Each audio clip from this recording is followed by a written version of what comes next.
Welcome to another episode of the Woman Up podcast, a place where we entertain, educate, and elevate women on this journey we call life. And on this week's episode, I have Carrissa Kai with me. Hello. Hello. How are you? I'm good, thank you. How are you feeling about coming on? I'm excited. I Oh, love what good. you do, so I am so excited to be here. Oh, I'm excited to have you. I was reading like all your website and I was watching like some of the podcasts you've already done. Oh, yeah. So you're like a podcast pro now. Oh, no. I wouldn't say that. So yeah, what I normally do is I'll do the interview so that everyone can like get to know you, and then at the end we play a game called 333, which is just 3 sets of like 3 short questions. So yeah, to start off with, just let everyone know who you are and what you do. Yeah, so I'm Carrissa. I'm a body transformation coach and the founder of Keep Me Curvy. So what I do really is help women lose weight and keep their curves, so hips, bum, thighs, and get a small waist. But I do it in a really trauma-informed way. So I know a lot of women who have put on weight do so because of things that may have happened in the past, emotional eating, and I also tackle sugar addiction and food addiction at the root cause. So I eliminate like the main drivers of people being overweight. And it seems to work. So Yeah. How long have you been doing that? So I started with my first set of clients in January this year. So it hasn't been very long, but I took myself through the process. So I had quite a lot of weight to lose myself back in 2020, and I didn't really start understanding how to really work with my body to get this weight off until 2021, when I did like a lot of research, a lot of learning, and use myself as like the experiment really, and it worked. And just wanted to help others after that. Yeah. Before we delve into like your journey and then like how you work with other women, what were you doing before all of this? Yeah, so I was actually trained in social work. So I was a social worker. I was managing children's homes. Oh wow. So big children's homes, like 7 bedrooms. Wow. Lots of children. Love children, still do. And that's what I was doing. The only thing that sort of happened was in 2020, I ended up actually losing everything. Lost my job, lost just everything. I was completely just at rock bottom, and put on all the weight in that time, and sort of had to build myself back up from there. You say 2020, is that because of COVID or what happened? There was a few things. I think COVID was almost like the catalyst for all these other things to, erupt. I think, like I said, I had a lot of trauma that I hadn't dealt with. So all of my own personal trauma was like bubbling to the surface. So I was very depressed, didn't want to be here anymore. My job was very stressful. They weren't doing things properly in terms of the way they were working with the COVID regulations, and I was worried about the children and the staff and, my family who I had to go back home to. And so that was really stressful. So I felt really stressed at work as well, and everything just sort of erupted from there. Where are you from? Like, where do you live? So I'm from West Yorkshire. I live in Leeds. Okay. Yeah. So everything that was happening was all based in Leeds? Basically, West Yorkshire. Yeah. So what was it like being a support worker, you said? I was the manager. Social worker, sorry. Yeah, social worker. I was managing children's homes. Yeah, but what was that like? I loved it. Because I feel like it's really stressful. Like, I can imagine it was really stressful. Do you know, I was very young as well. So I was 24 when I walked into like the first ever children's home I'd ever been in, and I walked in as the deputy manager. Oh, wow. Yeah, it was crazy. And but I loved it. I got on with the kids straight away, like really clicked with the kids. The staff didn't really like it, as you can imagine. I'm very young, very naive. I've got lots of new ideas. I want to do this, I want to do that. And the staff sort of were a little bit resistant. They'd been there for years, and who's this new girl? And so that was difficult. And then I moved to a different company, and this was a private company. And I went in as the deputy manager, and then lots of different things happened with their manager, and they asked me to be the manager. And again, I loved it. I loved working with this company. I loved the children, but then things sort of started to go downhill when COVID hit. So they weren't really following the regulations. And at the time, I was very scared. Like I had anxiety at that time. So I was very anxious about what was happening in the world, what that was going to mean for like the people that I loved. Oh, And okay. yeah, they were just sort of breaking all the rules that there was to break, really. So yeah, that's what I ended up leaving that job. So I put in my notice. I said, "You're not following the rules. I don't feel safe here, and I'm gonna leave." Later on, I must say, later on, when I realised that COVID wasn't actually what I thought it was in terms of like the risk and like Yeah. that type of thing, I sort of drew back a little bit. But in the very early stages, I was like completely like, "Oh my God, what is going on?" So yeah. Yeah, I can imagine. I was like that a bit as well because Yeah. I lived on my own, and I was like, oh my God, I'm not going to see my family for like God knows how long. And I became like really like anxious about that and like being alone, like in my flat. Oh, for sure. Yeah. But I think after a bit of time, you're kind of like, well, I'm surviving. Like Yeah. 2 times I've had COVID. Sure. Yeah, I never got COVID. No way. Yeah, no, and I think I just sort of realised that the certain things that the government were saying wasn't making sense. Things Yeah. weren't adding up, and I was like, But in my mind, that doesn't give my previous employer an excuse to do what they did at the same time, because nobody knew what it was at the start. Yeah. So, Yeah, of course. yeah. Okay, so talk us through like that transition then from doing that job to doing what you do now. Or I guess you went through a personal journey first before doing what you do now. Yeah, absolutely. So, like I said, I left that job. I absolutely hit rock bottom. I lost everything. I was in a relationship at the time. My relationship broke down. I had some very like crazy experiences. Let's just say that. I also had like a complete nervous breakdown and Oh ended up in wow. hospital. No way. Yeah, so I was in hospital for 2 weeks. Completely, just mental health related, and yeah, it just was a really difficult time. I ended up living in a bed and breakfast for 6 months. So I was completely homeless for six Wow. months. Yeah. And then I sort of got myself back on my feet slowly. And then when I had somewhere to live again, I looked at myself in the mirror and I'd gone from, like, don't get me wrong, I'd always struggled with my weight. So from being like a preteen, I'd always been like chunky and chubby, and always like overate and ate a lot of food and always wanted to eat. Um, but yeah, when I was in that bed and breakfast for 6 months, I am not joking. I didn't go anywhere. I didn't do anything. I didn't see anyone. I just sat and I ate. No. Yeah, I was so depressed. I was just emotionally in, like, all my money went on food, No nothing else. way. Yeah, so after that 6 months had happened, I looked at myself in the mirror and I didn't recognize myself. Like, I remember looking at my ankles and being like, oh my God, my ankles are huge, and then none of my clothes fit. Okay. So then I looked at myself and I was like, I can't keep going on this way. Like, I can't get any bigger. I can't ruin my health anymore. So yeah, so that's what made me start to think about, right, okay, how do I lose this weight and how do I lose it properly? Yeah. When you said you went through crazy experiences, like what kind of crazy experiences? Oh God. Oh, very interesting things. So there was somebody who I don't ever talk about this. So you've got something Okay. out of me that I never Ooh, talk about. exclusive. Yeah. So there was somebody who I had been seeing in the past, and this person. Okay, okay.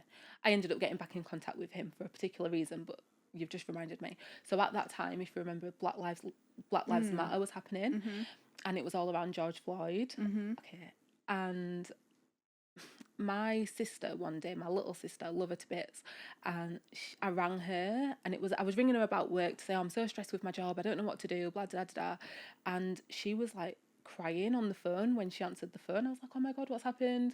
And she said, basically she'd just been beat up by a group of girls. So I travelled to where she was. So she was in like the city centre. So I travelled to Leeds city centre, took her to hospital, waited outside with her all night.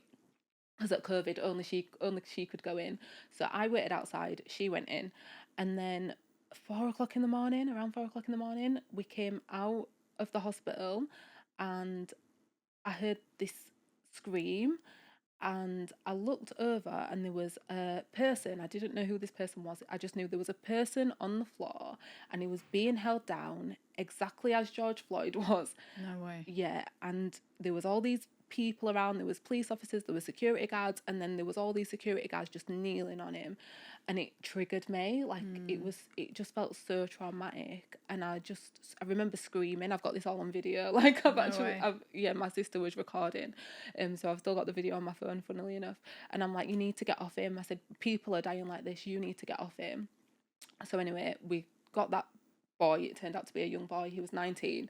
Crazy story. So he had come down to Leeds from Loughborough to get a ferret because, in his words, he was lonely in lockdown.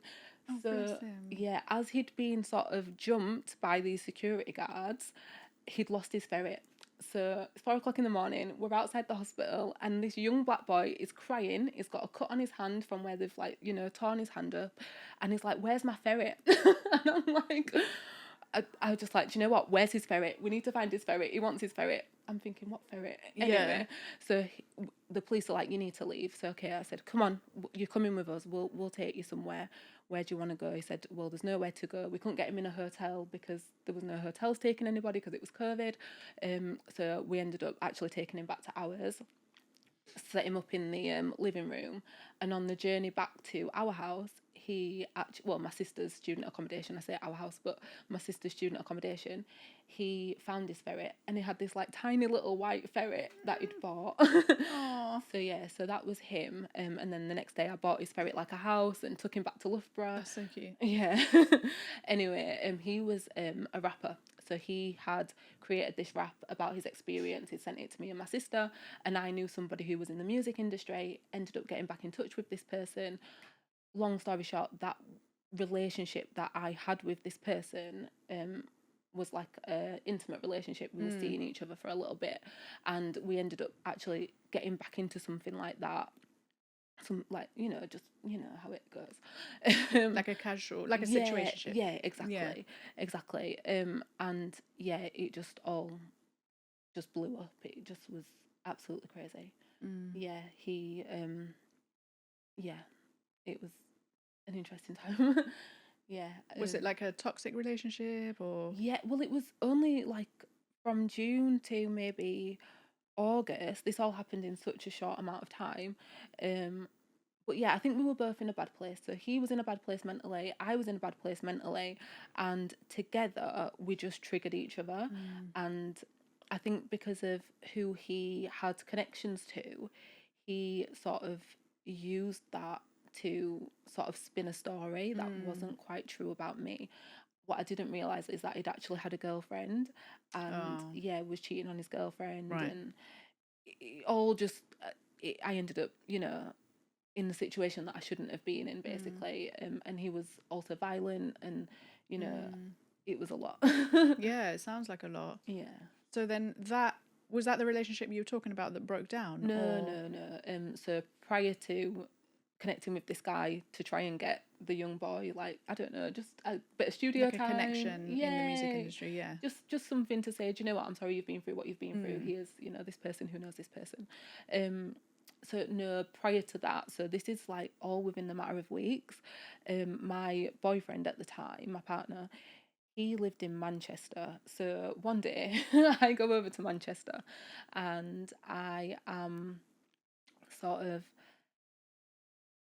I don't know, like naive, I guess. Okay. So I wasn't his type, right? And he used to tell me that quite often. You're not my that's type. nice. Yeah, very nice of him to say. Yeah, and he also used to try and change me as well. Love him to bits. He's a lovely guy.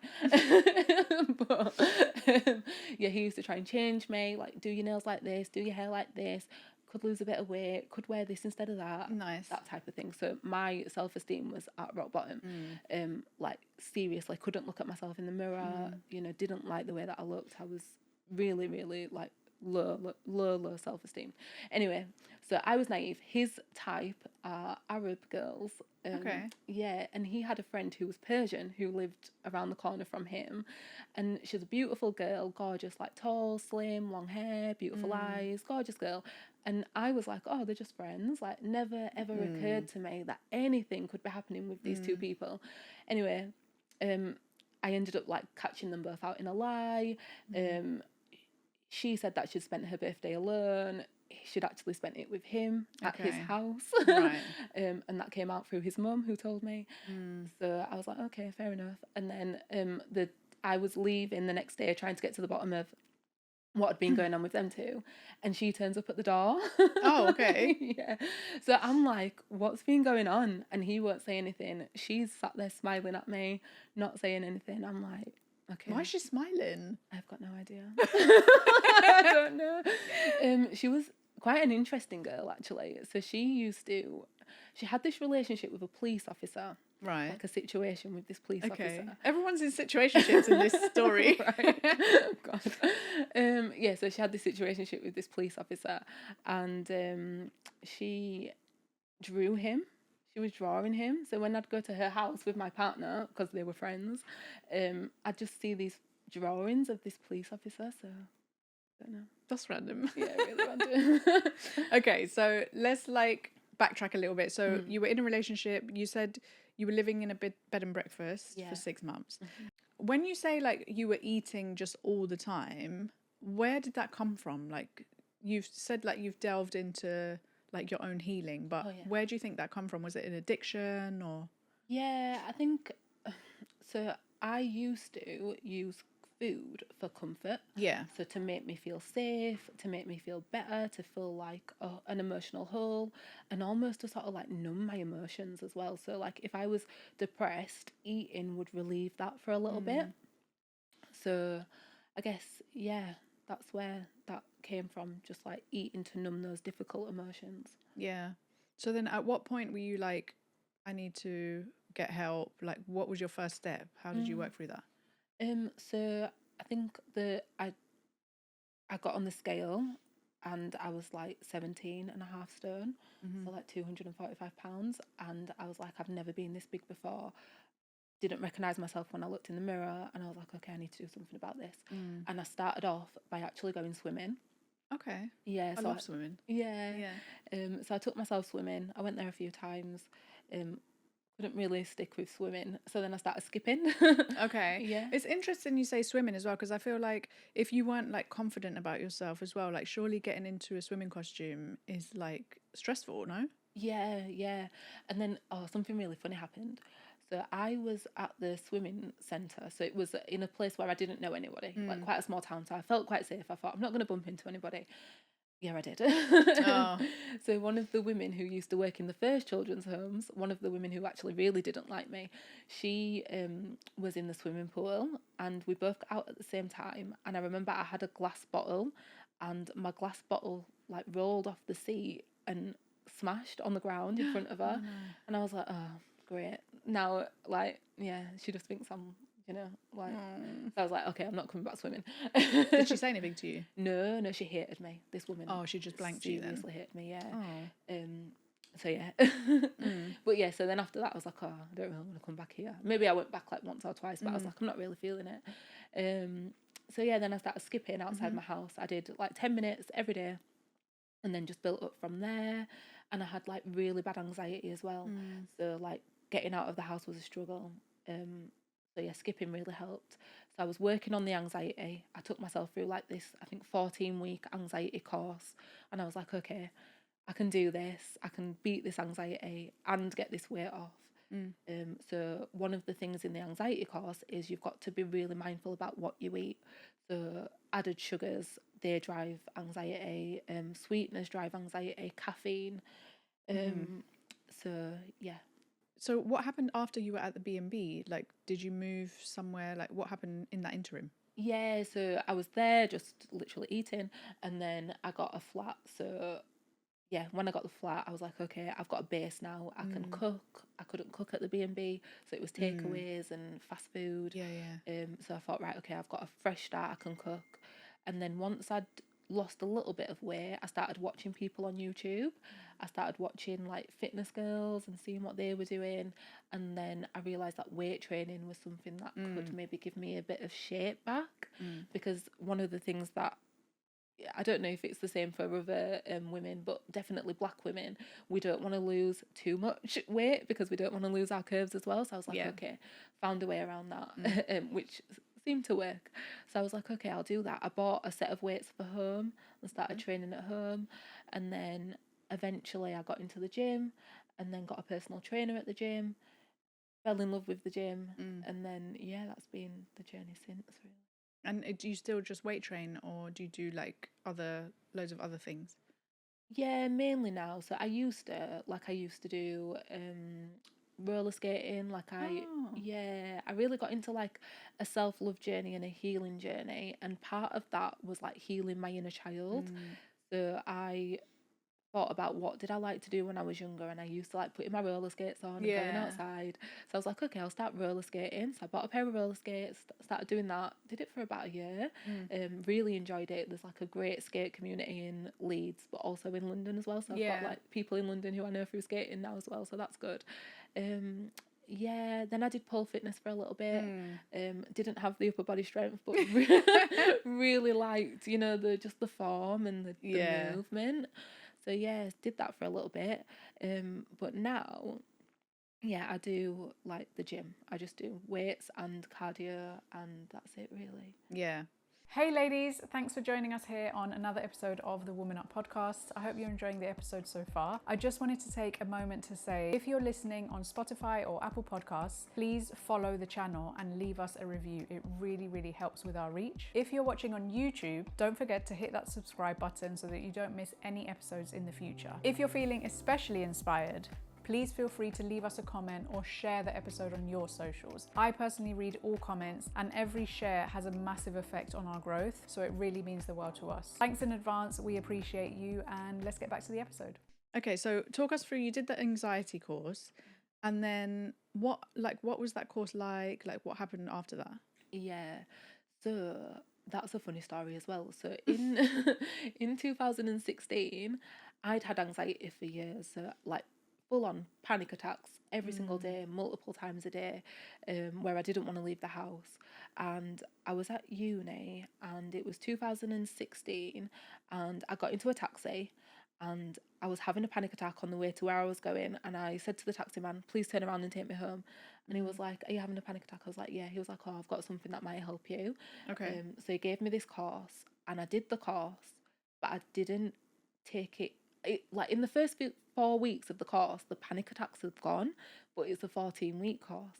So because I did the first 4 weeks and I wasn't feeling as panicky, I was like, oh, I'm fine. I don't need the rest. Yeah, I don't need the rest of the course. So I always lived with some underlying anxiety. Couldn't really do too much. I could do enough to live my life, but not too much. So yeah, in 2020 when I was in the B&B and I was eating all the food again, so I was eating all the added sugars and the sweeteners and MSG and all these like added ingredients that cause and fuel anxiety, all of it just came straight back. So I took myself through the course again, and it's an online course. It's for anybody who does struggle with panic attacks. It's www.ilovepanicattacks.com. Oh, okay. Yeah, and I think it's like at the time it was about £180. So I paid for that, and then yeah, it's an audio course. He's got a few videos in there, but he really takes you step by step what you need to do to overcome this anxiety, and it completely works. Like completely changed my life. So, yeah, that's amazing. So you went through the 14 weeks the second time round? Yeah. Okay. And then what happened? Like, because were you still working at this point? No. No. Okay. No. Yeah, so what happened after that? So I just started to feel better. I actually got in another relationship. That was my next question. I was going to say, like, what happened relationship-wise? Were you single at this point? Yeah. Okay. Yeah. So the guy who I was telling you about, who he denies it, so I'm going to say may or may not have been seeing the Persian girl. Oh, okay. Yeah, he was a really sweet guy. Like, even though he's got his faults and I've got my faults, he actually was a sweet guy, and he was there for me a little bit and wanted to support me. And I just thought, do you know what? I need a clean break. Like, I just need to start again. I don't want to go back to what was before. Like, I just want a clean start. So I met somebody else, and yeah, this guy wasn't the best for me. Again, nice guy, lovely guy. I think, like, to be fair, all the guys I've been with, deep down, they are good people. So yeah, I never want to like criticize anyone and say, oh, they're horrible and the bad. They're not bad people, but people do crazy things. So yeah, this guy, me and him were yeah, just not a good fit, not compatible really. And yeah, I tried to make it work. I tried to force it to happen, because he'd been through similar things to me as a child, and I really wanted to be there for him. And I thought we could build a life together, and it just wasn't. Yeah, it wasn't possible. So Yeah. we ended up splitting up after about a year. Um, yeah, and then I just from there I just focused on myself, and I haven't been with anybody since. How long Um, ago was that? 3 years? that was we split up in 2022, I think. Oh, okay. Yeah, I think. Yeah, it must have been. Yeah, Yeah. Why do yeah. you think you kept like getting into relationships that weren't right for you? I think the true answer to that is because I didn't really value myself or know my self-worth or what I wanted. It's interesting because I've been thinking about this over the last couple of days about all the healing work that I have done and where I am now. And one of the things that really used to stick out for me was how my dad made me feel when I was a child, and how I didn't feel accepted by him, I didn't feel loved by him, and that drove me to look at men who I felt were going to love me. Like I felt like my dad should have been there for me and my dad should have loved me. So doing all that healing work in regards to how I felt about my dad has actually like opened me up to say, oh my God, what was I doing with these guys? And I think like one of the real like clear signs that that was what was going on was I met a guy when I was 19, and I thought he was great because he said he loved me, so I was like, oh yeah, I love you too. Yeah. And he lived in London, he came to my hometown, and as soon as he got there, like the first thing I did was take him to see my dad. Wow. Yeah, I don't know why. And I remember my little brother, he was like 9, maybe 8 or 9, and he looked at my boyfriend and he said, what did he say? He said, he's not good enough for you.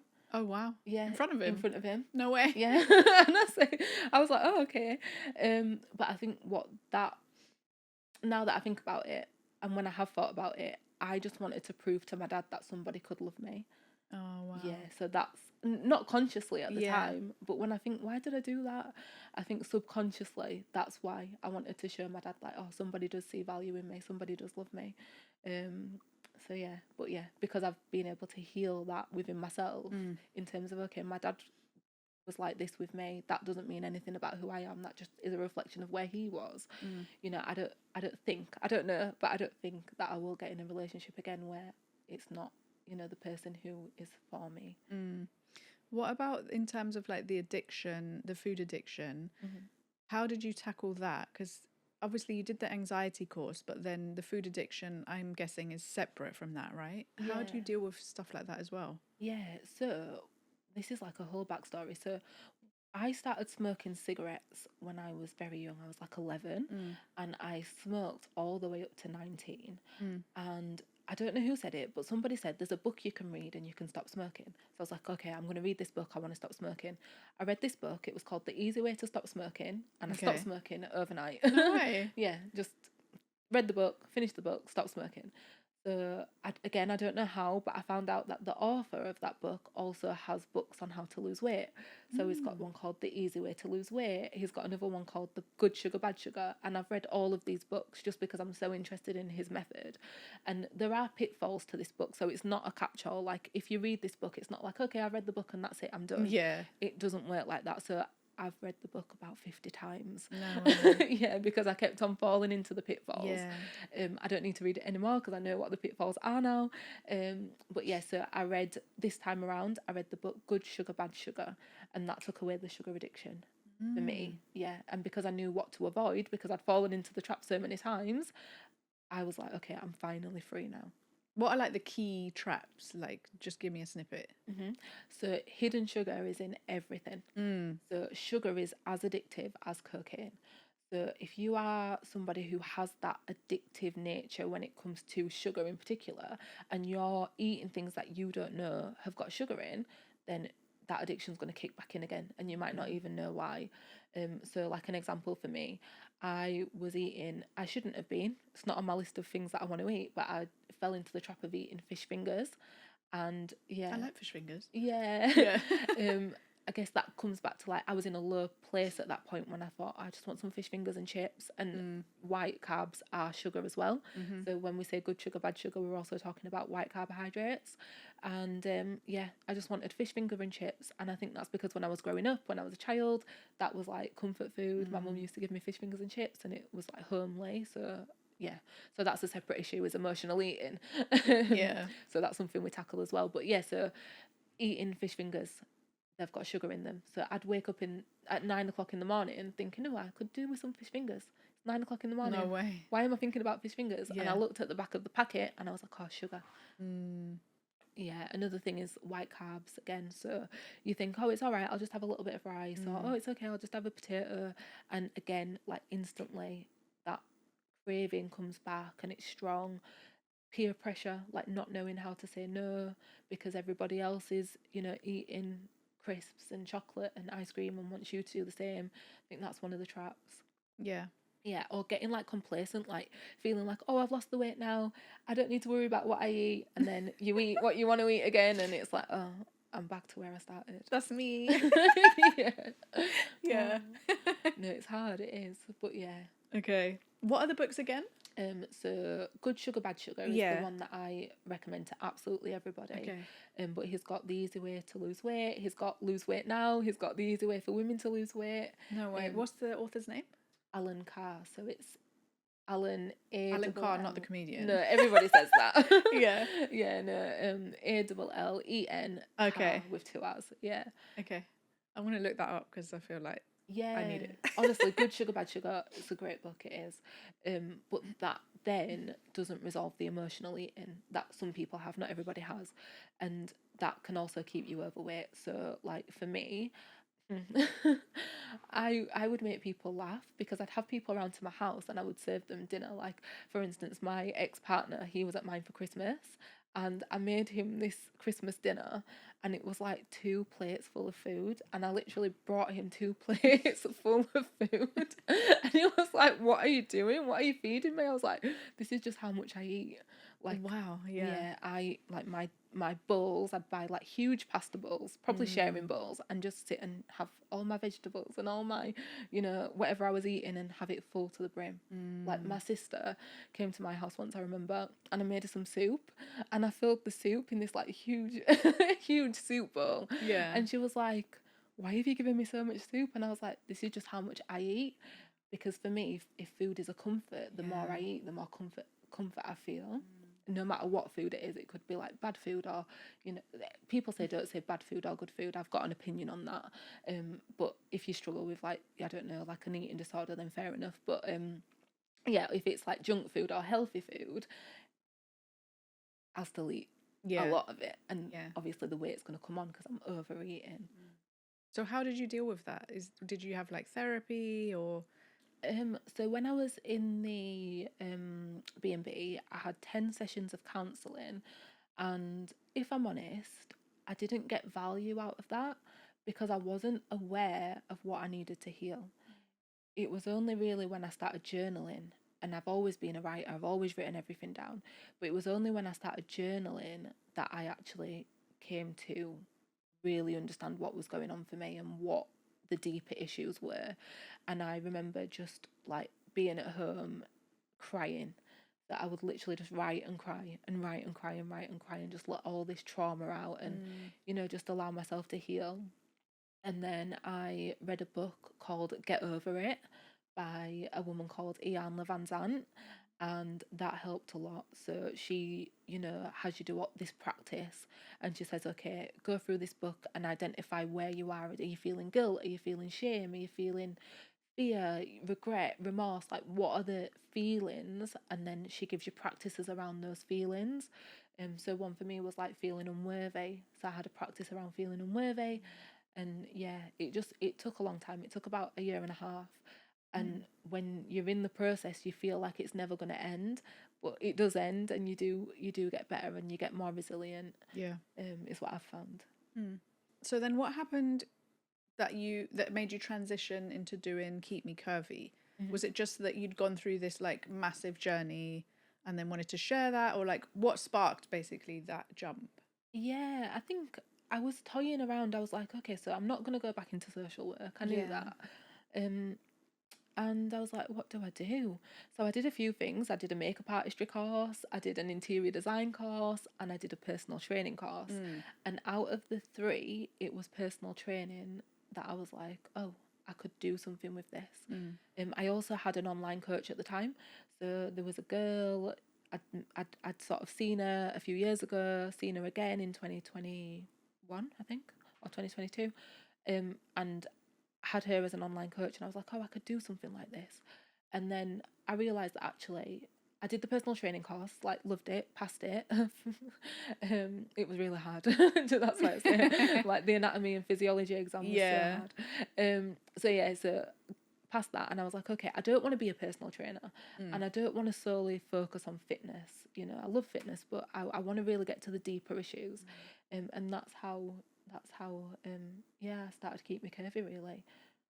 But then what else did you want to deal with? And how did you like, what's the word, like curve out, keep me curvy to be what it is? Yeah, so it was like an amalgamation of things. So I looked at what had got me overweight, so emotional eating, overeating, sugar addiction, food addiction, and I thought, okay, so I've got the tools that can help people overcome these things. So I was like, okay, I can package that up and I could share that knowledge with people. That's easy to do.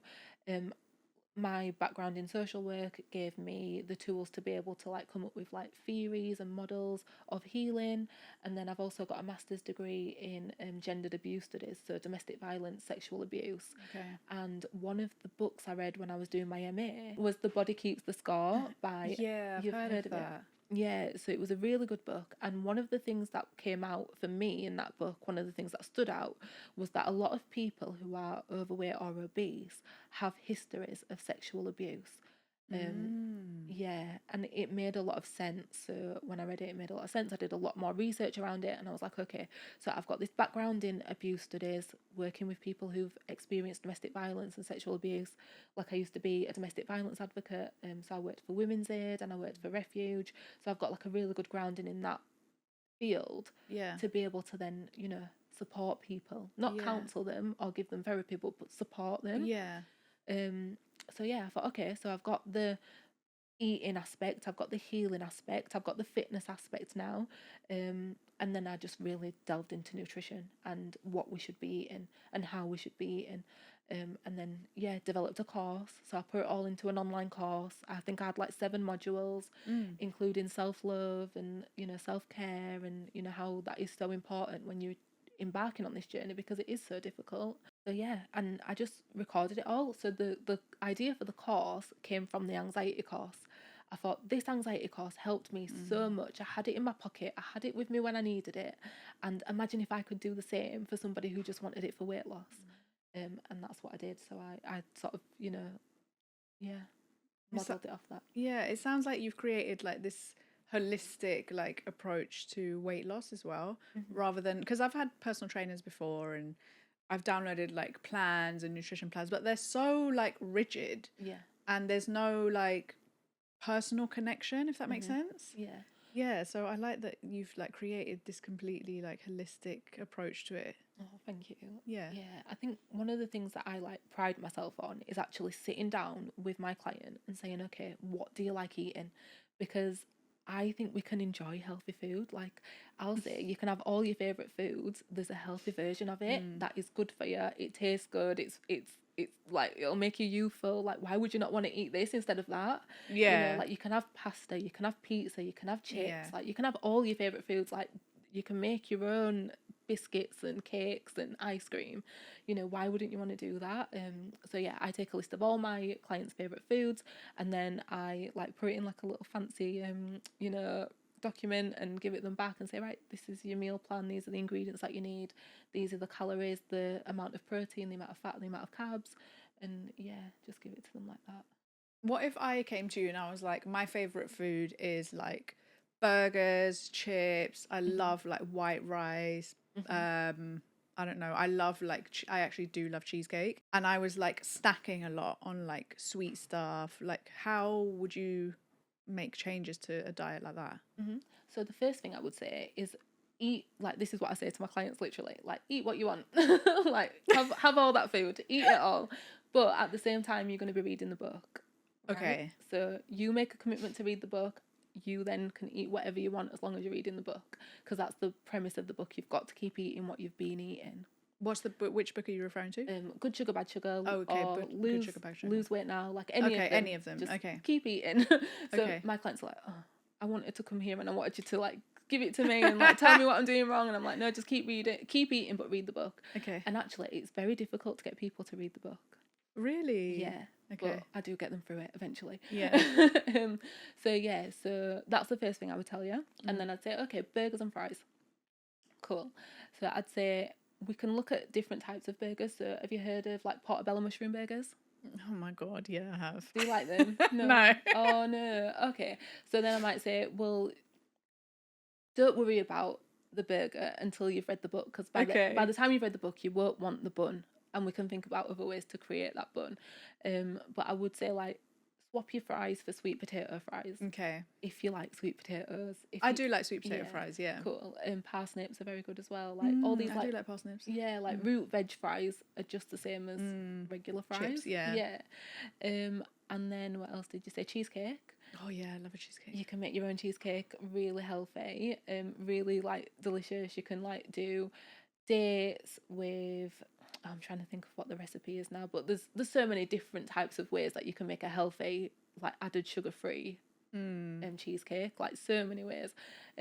Cashew nut base, yeah, so cashew nuts, dates, blend that up in like a food processor, package it together, and then the topping, I can't remember exactly what goes into the topping. I've got them all written down. I've got like hundreds of recipes. So you have like a massive list of alternative recipes. Absolutely, yeah. Anything you can think of, yeah. Burgers, fries, pizzas, donuts. Yeah.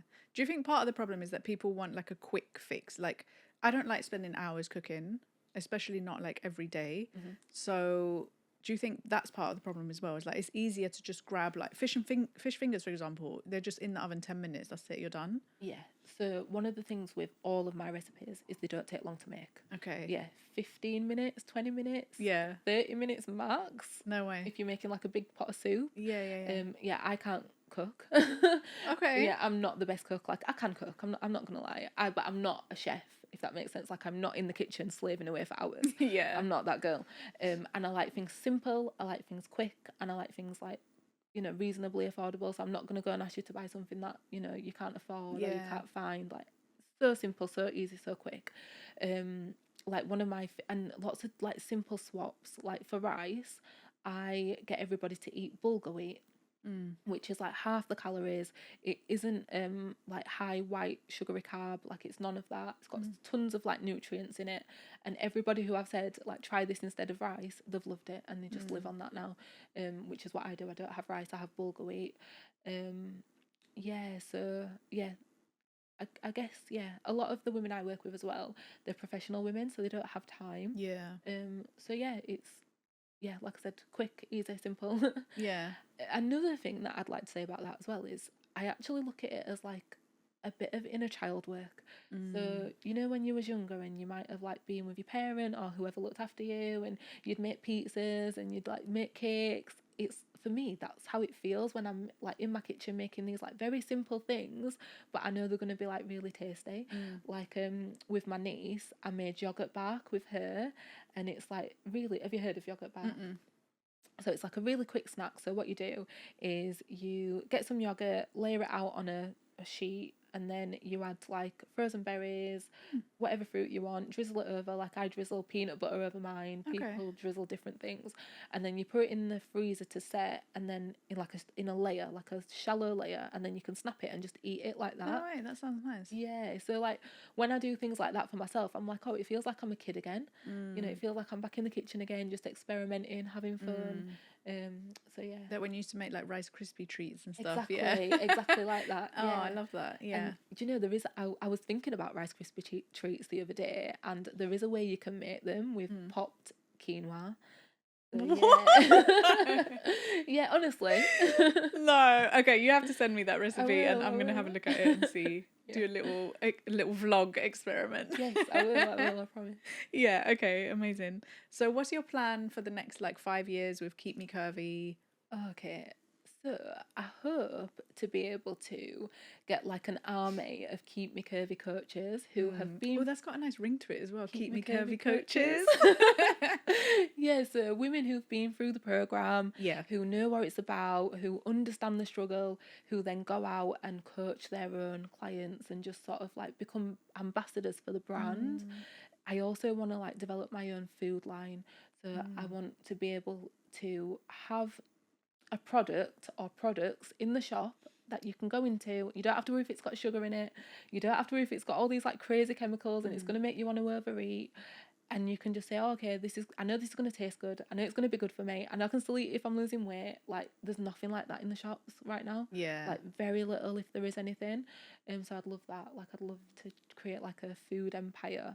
And then I also want to have my own gym wear. So, like, Ooh, yeah. I like like I'm not very. I like to. In my mind, I'm thick, right? I'm not that thick, but I'd want to be. But I know there are women out there who are a lot thicker than I am, who still want to keep the shape. But a lot of the gym wear isn't designed for women who look like us. So they'll say, "Oh, it's plus sized," you know, and it's just a bit bigger. It's just bigger, yeah, it's not shaped. There's no real design there. So that's what I'd like to do as well. Like keep the girls in and, you know, still look good and Yeah. yeah. I love that. You got a lot to do. We'll see. No, I love that though. Like Thank all you. of it sounds like really exciting. So Thank you. yeah. I'll say one of the things that I am surprised at. So the first group of women who I worked with, they're all mainly, bar one, all over in the US. So I actually love like working with American ladies. They are just they're amazing, and they're all older than me as well. Okay. So they're in the 40s, 50s. I've got a lady in her 60s. And they were all like, "Oh, we really want to meet you. Like, what can we do? How can we Oh, get I love together?" it. Yeah. So I am a big believer in manifestation. And before I started working with anybody, I was like, I want to go on Keep Me Curvy retreats. I want to do it. Yeah, so I script in present tense. And before anybody had mentioned it, I said, okay, we've had our first Keep Me Curvy retreat. It was great. Everybody had a good time. And then one of my women was like, why don't we do a retreat? Why don't we go to the Caribbean? And I was like, ooh. yeah, why don't we? So that's actually booked now. Yeah, we're going to the Dominican Republic in December. This year? Yeah. So, I wish I'd known about this. oh, yeah, no, it's amazing. So we've got an amazing villa, like beautiful villa. Yeah, and then I've got like some surprises for them. I'm in the process of putting together the gift bags, and yeah, they are the most amazing group of women. Like, I am so excited to meet them. Oh, I love that. You need to come back afterwards and then tell us all about it. Yeah, that would be amazing. Okay, so we're going to finish up with our 333 game. Oh yeah. So the first three are would you rathers. Okay. I've tried to keep them like on topic, but it's hard sometimes with would you rather. Okay, so would you rather be able to instantly inspire body positivity in everyone or have the power to change societal beauty standards? I think body positivity in everybody, only because I feel like as a society, it doesn't matter where we are, we're always going to tip the balance back to something that's not very great. You know, like we could be great for a year, 2 years, but something's going to happen and yeah. Yeah. Okay, would you rather be able to control your body's shape or control your body's age? Well, I'm ageless. I really don't think I'm going to age. So, probably shape. I want to be a bit thicker down here. And I say that in the most humblest way possible, but I'm speaking it into existence, right? I'm ageless. I've been saying that for years. Okay, I'm going to start saying that now. I'm ageless. Okay, would you rather always have to wear loungewear or always wear formal wear? Depends what you mean by formal. Like dressy up. What if I wanted to go to the gym? Well, you'd have to wear your dress. Oh no, it's loungewear then. Yeah. Okay. Okay, finish the sentence is the next three. So one day I am going to be really, really successful. Yeah. If I could give my younger self one piece of advice, it would be love yourself as you are. Don't try and change yourself to please anybody else. Yeah. When I think about self-love, I immediately think of Me. Me, I always say it, like, self-discipline is self-love. Like, you know, Yeah. you need to love yourself. I've got a self-love club. Like, Oh, do yeah. you? Yeah. Oh, that's cute. Outside of Keep Me Curvy. No, it's within. So on a Thursday we have a self-love club, and Oh. yeah, we all come together, and we're reading a book at the minute called oh, what's it called? The Women's Guide to Self-Love. Oh, I love that. Yeah. Okay, and then the last three are three random questions. So, what one thing would you bring to a desert island? I think sadly my phone. If there's internet connectivity, I love my phone. I these doubt there days. would be, but I don't know then. Maybe my nana's dog. oh, Yeah. I like that. Yeah. Okay, what's your favorite way to unwind after a long day? Oh god. Up until very recently, I like watch trash on YouTube. So like the trashiest thing I can find and just put it on and just zone out. Like reality TV or like what kind of trash? Like okay, Like soap operas. no, like okay, this is, I don't know how this is gonna come across, but like Candice Owens, like Okay. yeah, I just anything that's just like people talking in the background about just Random stuff. yeah. Okay. Oh, and like I'm not saying that Candice Owens is trash, but to me, I know that I shouldn't be watching it because it's not aligned with It's my quite goals. toxic. Yeah. Okay. Yeah. Yeah, turn that off. Put Yeah. some affirmations on. Yeah. Okay, and the last one is a woman up question, which is what three things do you love about yourself? I love that I'm resilient. Mm. I've been through a lot, but I've always managed to get back up. Mm. I love that I really want the best for other people and really pour into other people, and I love that I'm optimistic about the future and what can be in the future. I love that. Was Thank that three?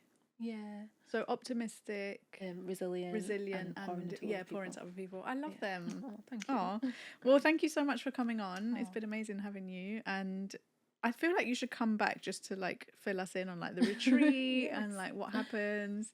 Over the next 5 years, you got big plans. So Yeah. Oh, well, thank you for having me. It's been lovely. No, thank you. Thank you guys for listening, and don't forget to like, subscribe, do all the things, and leave a comment, write a review if you're listening on like a podcast platform, and we really appreciate you. So I will see you next week. Bye. Okay, so that's it for this week's episode of the Woman Up podcast. All the links and resources we mentioned in the episode will be in the description, no matter where you're listening or watching from. If you're listening or watching this on a podcast platform such as Apple Podcasts or Spotify, please leave us a review and follow the channel. You have no idea how much this helps to push out the podcast to a wider audience. If you're watching on YouTube, please hit that subscribe button for the same reason, and feel free to leave a comment, ask a question, or make suggestions. It really means the world to us, and I look forward to seeing you again next week.